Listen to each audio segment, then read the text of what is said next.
परी के जादुई 8 अजूबे लहंगे।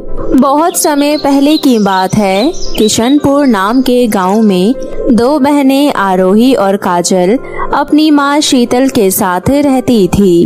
काजल और आरोही के पिताजी उन्हें बचपन में ही छोड़कर स्वर्ग चले गए थे और तब से शीतल काजल और आरोही का पालन पोषण करती है।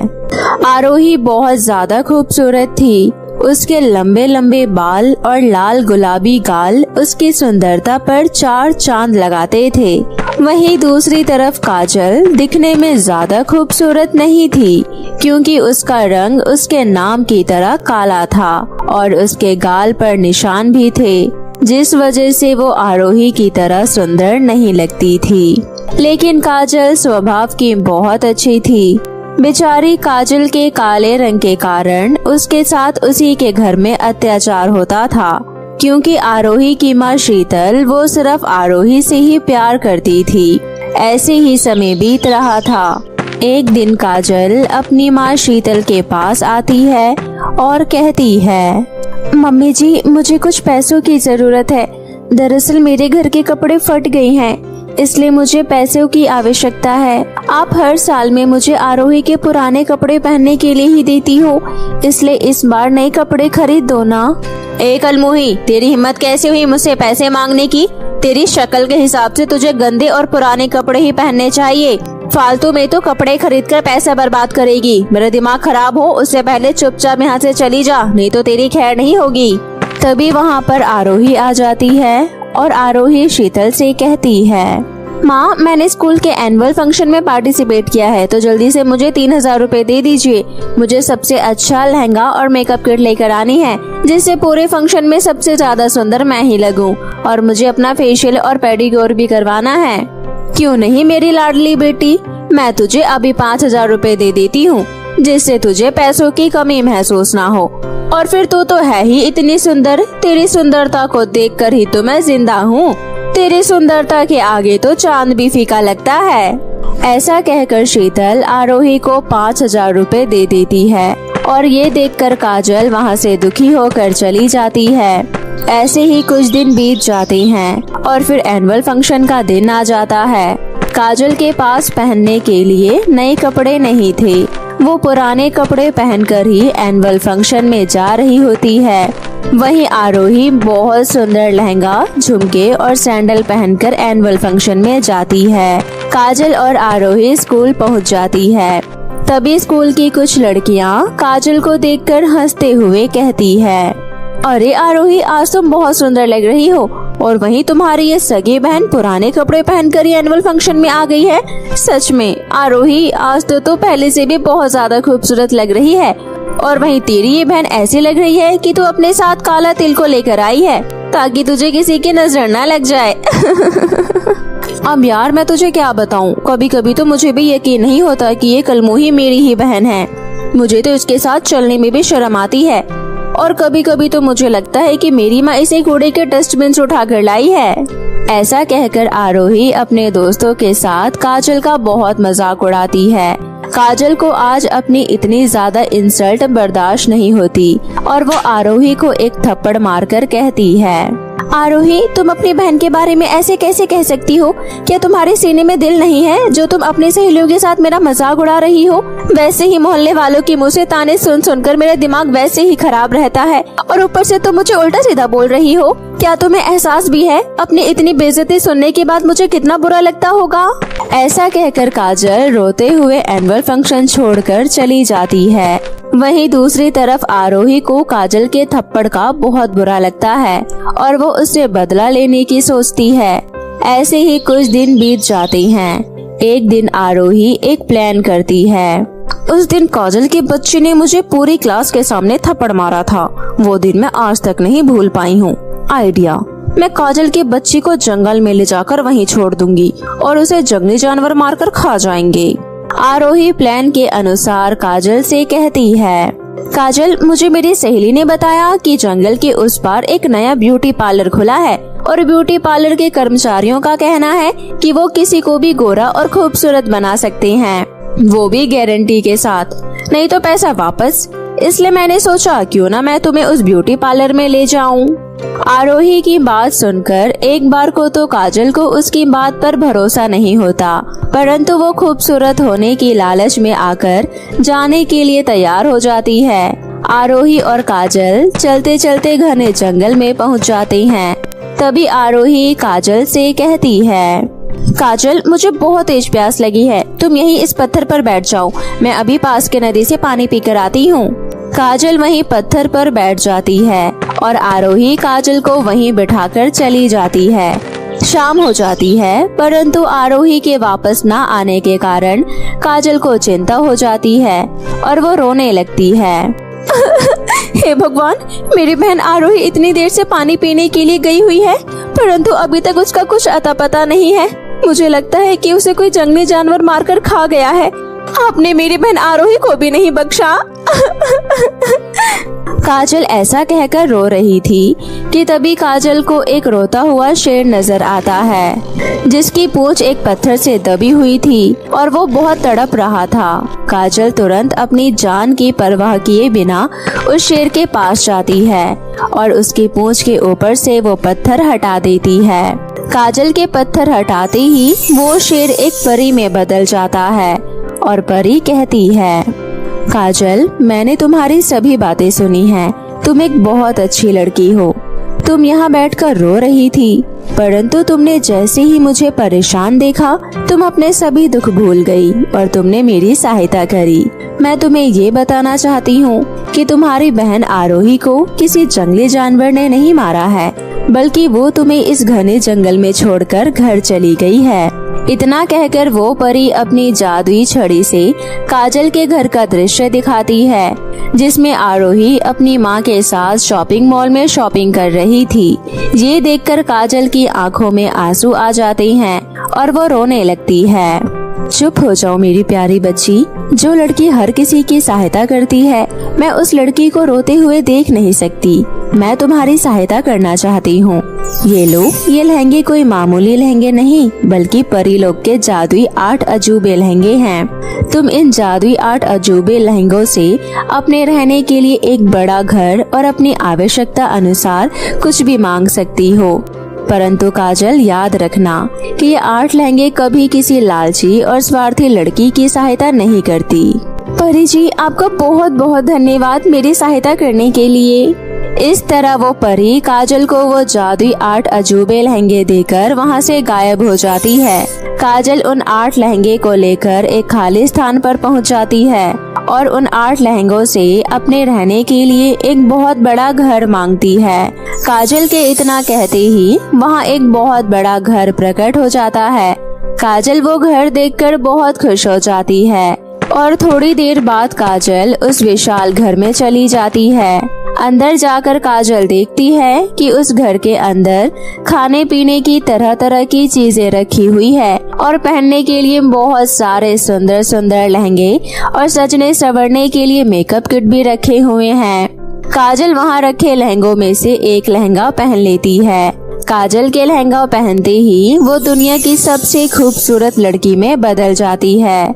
अपने आप को शीशे में देखकर काजल बहुत खुश होती है और वो मन ही मन परी का धन्यवाद करती है। और उस दिन के बाद काजल उन जादुई 8 अजूबे लहंगों की मदद से खाने पीने के लिए अच्छा खाना मांगती और पहनने के लिए नए नए कपड़े मांगती। और उस दिन के बाद से काजल उस बड़े से घर में हंसी खुशी से रहने लग जाती है। रामपुर गांव में शिवन्या अपने चाचा चाची के साथ रहती थी। शिवन्या बहुत मेहनती और दयालु लड़की थी, लेकिन उनके चाचा चाची बहुत ही लालची और चालाक लोग थे। शिवन्या घर के कामों के साथ साथ अपना खुद का बुटीक चलाती थी। बुटीक से जो भी कुछ कमाई होता था वो सारा पैसा उनके चाचा चाची शिवन्या से ले लेते थे और शिवन्या भी उन्हें सारे पैसे दे दिया करती थी।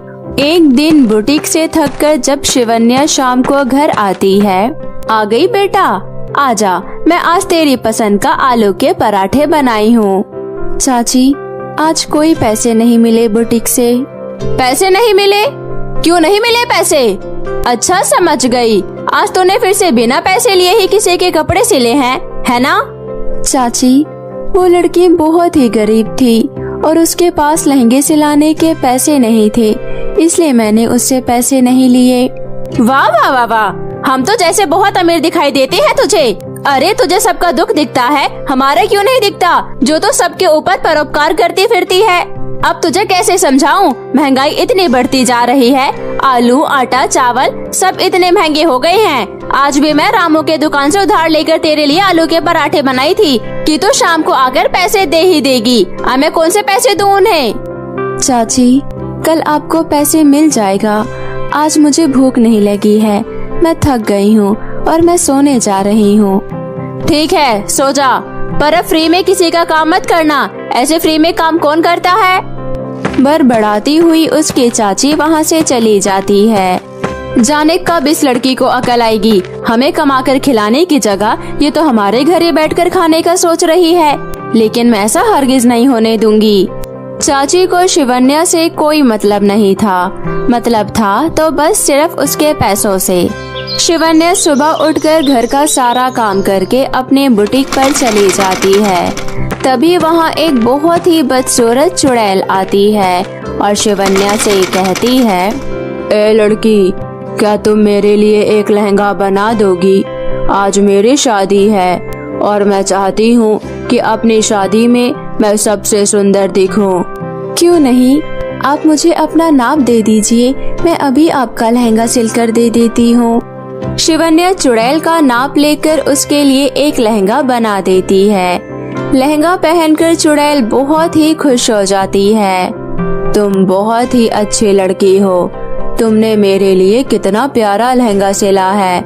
अभी तक मैं जिसके पास भी लहंगा सिलवाने गई, सबने मेरे इस बदसूरत रूप को देखकर मेरे लहंगा सिलने से इनकार कर दिया। आज मैं बहुत खुश हूँ, तुमने मेरी बहुत मदद की है, ये लो तुम्हारा इनाम।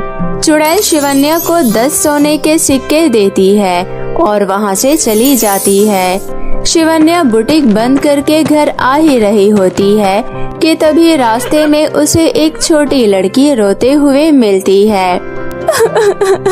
दीदी, दीदी, मेरी मदद करो, मेरी माँ बहुत बीमार है, प्लीज दीदी, वरना वो मर जाएगी दीदी। घबराओ नहीं बेटा, कहाँ है आपकी माँ, मुझे बताओ। वो रही दीदी।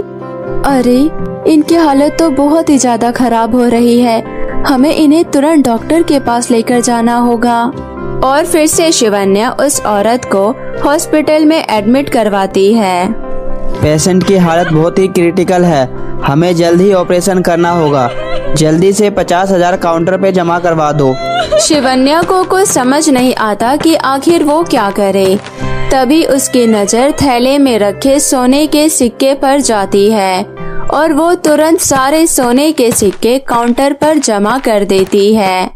आप किसी भी तरह इनकी जान बचा लीजिए, मैं इस बच्ची को अनाथ नहीं होने दे सकती।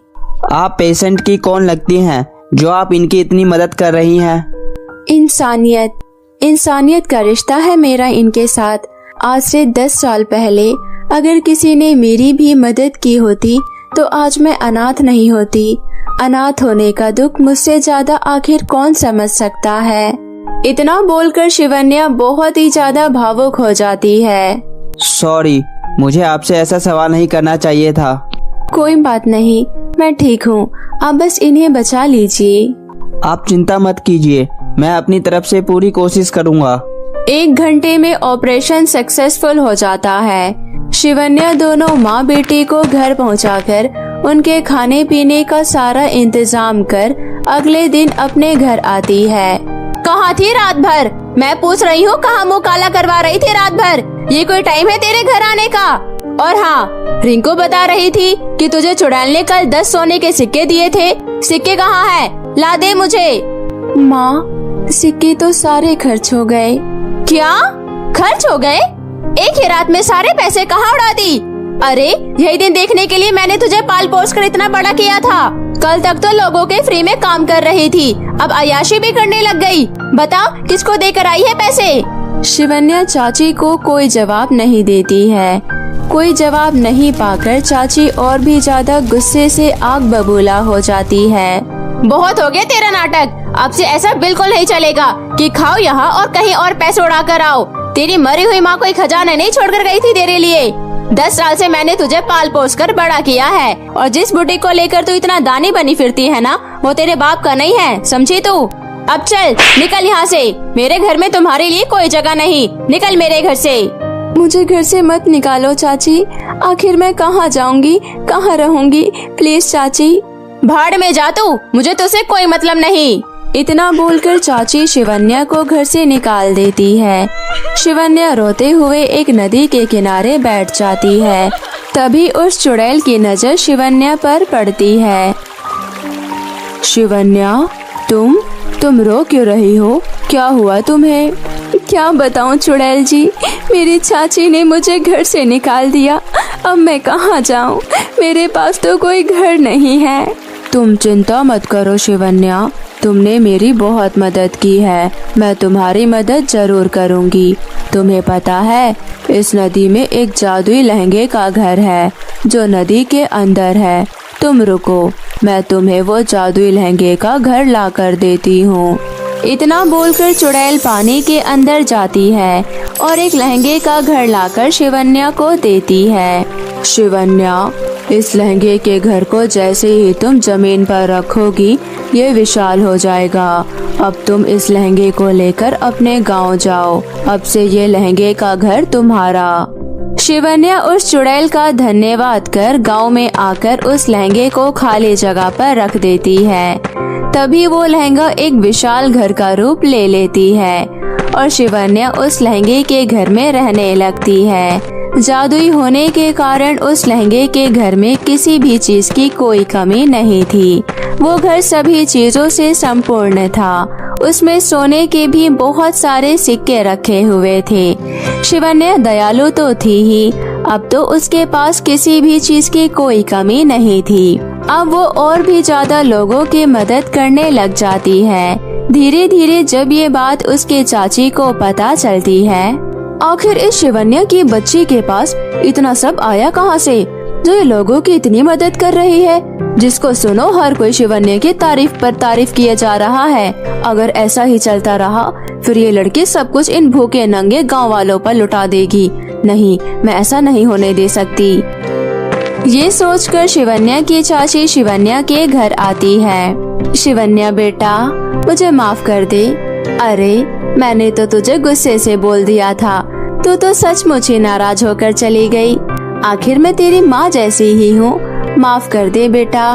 कोई बात नहीं चाची, मैं आपसे बिल्कुल नाराज नहीं हूँ।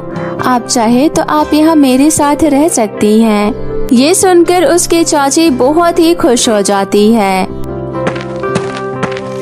ये घर तो बहुत ही सुंदर है, यहाँ कितने सारे सोने चांदी है, लेकिन मैं अब इस शिवन्या की बच्ची को किसी की मदद नहीं करने दूंगी। चाची शिवन्या को लोगों की मदद करने से मना करती है, लेकिन शिवन्या चाची की बात नहीं मानती। जो कोई भी शिवन्या से कुछ भी मांगने आता, शिवन्या उसे वो दे देती, जिससे नाराज होकर चाची शिवन्या को मारने का फैसला करती है। रात में जब शिवन्या सो जाती है, तभी चाची चाकू से शिवन्या के ऊपर हमला करती है, लेकिन तभी एक चमत्कार होता है और उसके चाची एक बंदरिया में बदल जाती है। हे भगवान, ये क्या हो गया? ये मैं क्या बन गई? तभी उसकी चाची के कानों में लहंगे से एक आवाज आती है। दुष्ट लालची औरत, धन की लालच ने तुम्हें इतना अंधा कर दिया कि आज तो तुम इस मासूम सी बच्चे की जान लेने जा रही थी। अब से तुम हमेशा के लिए बंदरिया बनकर ही घूमोगी, यही तुम्हारी सजा है। अब जाओ यहाँ से। दोबारा अगर शिवन्या को नुकसान पहुँचाने की कोशिश की तो मैं तुम्हें बंदरिया से मेंढक बना दूंगी, समझी तुम? इतना सुनते ही वो बंदरिया उछलते कूदते हुए वहाँ से जंगल की तरफ भाग जाती है और शिवन्या खुशी खुशी अपने लहंगे के घर में रहने लगती है। तो मेरे प्यारे दोस्तों, कैसी लगी आपको मेरी ये कहानी? मुझे कमेंट करके जरूर बताएं और इसे अपने दोस्तों के साथ भी शेयर करें। और हाँ दोस्तों, अगर आपने अब तक मेरे चैनल को सब्सक्राइब नहीं किया है तो जल्दी से नीचे लाल बटन दबाकर अभी सब्सक्राइब कर लें। तो मिलती हूँ मैं आप सभी से फिर किसी नई कहानी के साथ। तब तक आप अपना ध्यान रखें। बाय बाय दोस्तों।